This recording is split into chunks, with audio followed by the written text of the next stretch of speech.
Ser jerġejna tal-ħajja ċentru Santu Rokku fil-Belt, b'investiment ta' 288,000 euro mill-Awtorita tal-Ippjanar.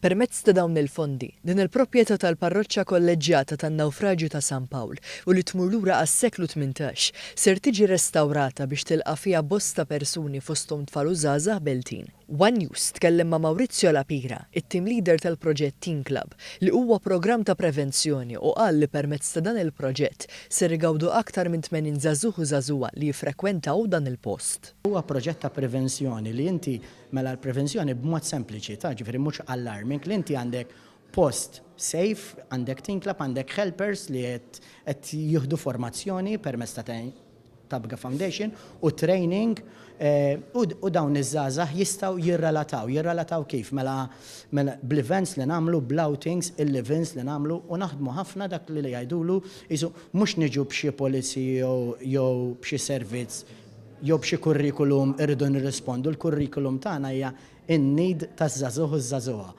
Iċ-ċermen tal-Fond tal-Iżvilupp Ippjanar Vincent Kassar qal li permezz tal-Fond tal-Awtorità li huwa ffinanzjat mill-ħlasijiet li jsiru mill-iżviluppaturi qed igawdu diversi komunitajiet f'Malta.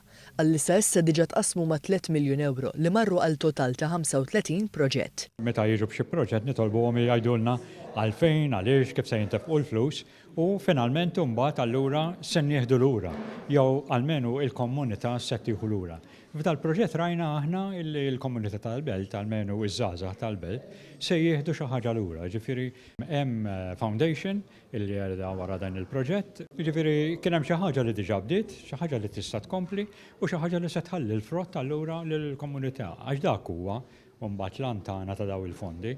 Malli tħabbret l-inizjattiva ta' restawr, il-Kunsill Lokali tal-Belt u l-Awtorita tal-Ippjanar iffirmaw il-ftehim li huwa l-pont ewlieni ta' dan il-proġett. Preżenti kien hemm il-Ministru għal Proġetti Kapitali jiġbor flimkien mas-Segretarji Parlamentari Krista Ġustu Silvio Parnis, fejn saħħu dwar l-importanza li jkun hawn inizjattivi ta' din ix-xorta bilan li jinħoloq sens ta' inklużjoni fil-komunità.